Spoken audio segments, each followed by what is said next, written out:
In the Buddha's teachings, true strength doesn't lie in fists, shouting, or the ability to dominate others. It lies in the ability to master one's own mind.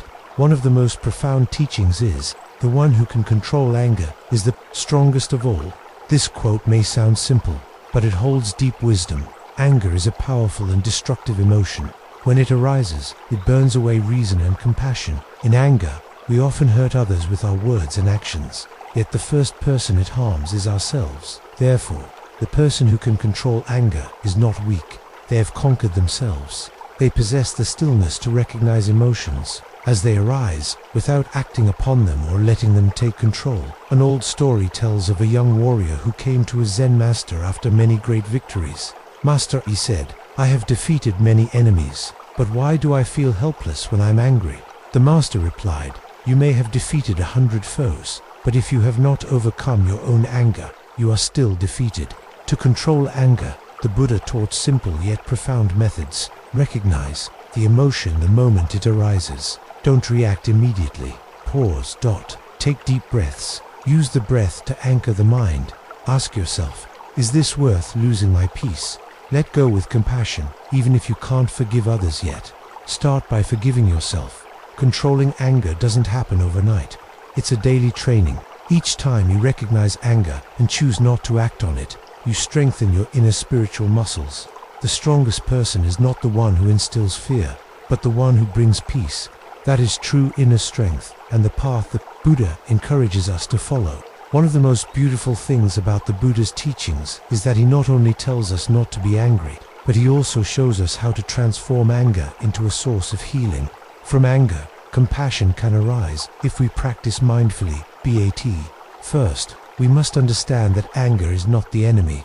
It is a signal. Anger tells us something is wrong. Maybe we feel hurt, disappointed, disrespected, or unloved. When we recognize this with mindfulness, anger is no longer a ticking bomb, but a chance to understand ourselves better. Once we understand, we can transform. The Buddha taught that compassion is the strongest antidote to anger. Compassion is not just loving others, it's the ability to see with understanding. When we see the person who hurt us is also suffering, our anger begins to soften. For example, someone who insults you may be a victim of harsh upbringing or carrying deep pain. If we see this, anger gives way to empathy.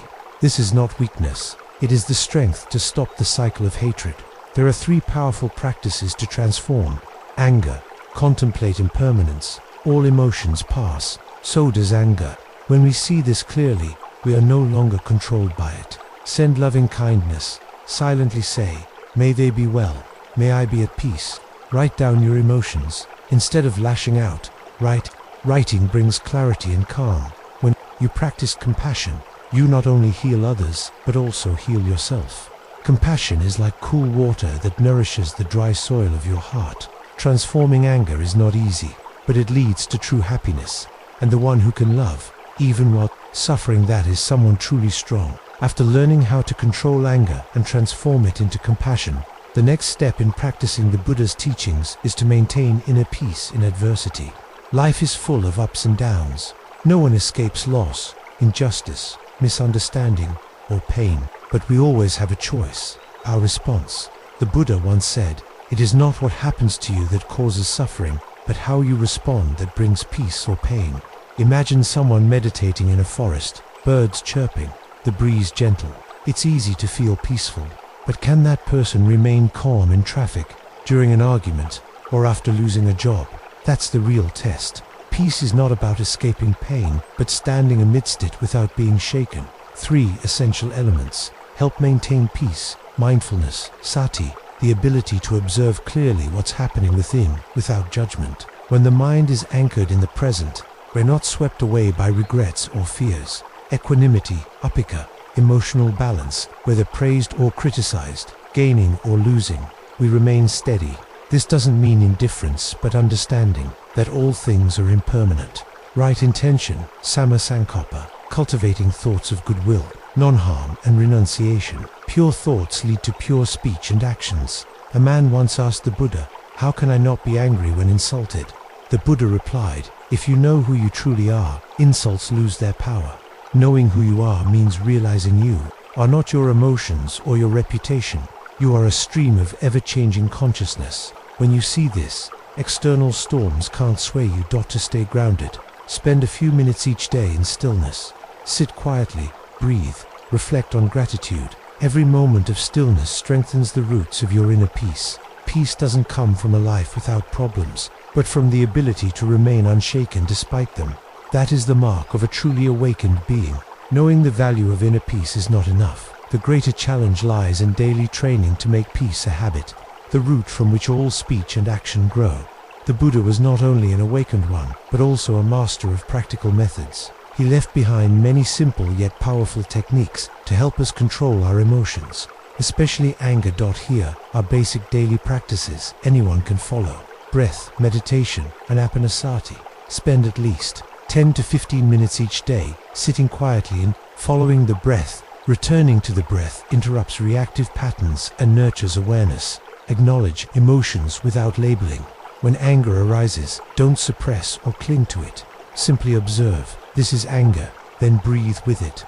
This prevents the emotion from controlling the mind. Mindfulness journaling. At the end of each day, write about moments that triggered anger and how you did or didn't handle them. This helps cultivate honest self-awareness and compassion. Loving kindness, meditation, metta bhavana. Sit quietly and repeat phrases like, may I be peaceful, then extend to others, may all beings be peaceful. Love is the antidote to anger. Right speech and right action. Practice speaking kindly and acting compassionately, especially when angry. Though challenging, this transforms negative energy into positive force. Training emotions is like training muscles. It requires consistency, effort, and intention. Each time you sit, breathe, and choose not to react with anger, you strengthen your emotional resilience. Peace doesn't come by chance. It is the result of choosing mindfulness over reactivity, love over blame, again and again, each day. After a period of practice and commitment to managing anger, remarkable transformations begin to unfold in your body, your mind, and your relationships. These are profound rewards, not only for the individual but also for the community and beyond. 1. Improved physical health. By mastering anger, your body stops producing excessive stress hormones like cortisol and adrenaline. Blood pressure stabilizes, heart rate slows, digestion improves, and immunity strengthens. Sleep becomes deeper, and you wake with vitality. 2. Mental clarity and emotional balance. With fewer emotional storms, the mind becomes clearer. You make wiser decisions, remain calm in adversity, and improve your focus and memory. 3. Harmonious and loving relationships. Anger often wounds communication.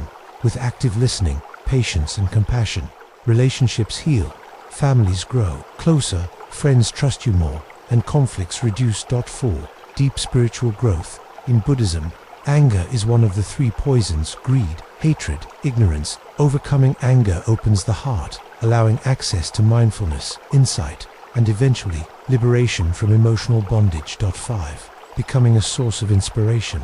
A person who controls their anger radiates calmness and compassion. Others, naturally, feel drawn to and inspired by their presence. Their equanimity becomes a light others wish to follow. By mastering anger, you not only live a peaceful life, you also help create a more gentle, understanding world for all. On the journey to mastering anger, many people encounter misunderstandings and mistakes. These errors not only delay transformation, but also cause negative emotions to repeat and intensify. 1. Suppression instead of transformation. Many believe that controlling anger means bottling it up, but suppressing emotions can lead to stress, depression, or explosive outbursts. The Buddha taught, observe your emotions mindfully and non-judgmentally, then transform them through compassion. 2. Blaming others. A common mistake is blaming external causes. He made me angry, she drove me crazy. But the Buddha said no, one can make you angry unless your mind allows it. The key to liberation lies within. 3. Justifying righteous anger. Some people think anger is necessary to defend justice or boundaries, but anger always carries toxins. True strength comes from calmness and compassion, not harsh words or aggressive actions. 4. Escaping instead of facing emotions. Some choose to avoid emotions through distractions like entertainment, food, or social media, but emotions don't vanish, they're just buried. Only by courageously facing and embracing them with mindfulness can anger dissolve. 5. Excessive self-blame. On the path of practice, moments of anger still arise. Some respond with guilt and self-condemnation, but Buddhist wisdom says, be kind to yourself. Anger is not an enemy. It is a teacher revealing where your inner work remains. By understanding and avoiding these pitfalls, your journey toward emotional mastery becomes clearer and more effective. One of the most well-known Buddhist stories illustrating the power of anger control is the story of the Buddha and the man who insulted him. One day, while the Buddha was teaching in a village, a man approached and began shouting insults at him. He hurled harsh words, his face twisted with rage, but the Buddha sat silently, calm and still like a tranquil lake. When the man finally stopped, exhausted, the Buddha gently asked, if someone offers you a gift, but you decline to receive it, to whom does the gift belong? The man replied, naturally, it still belongs to the giver. The Buddha smiled and said, likewise, I do not accept your insults. They remain with you. The man was stunned. His anger had no effect on the Buddha. Instead, it turned inward and burned himself. Meaning, this story teaches us that anger is not a weapon that wounds others. It harms the one who holds it most.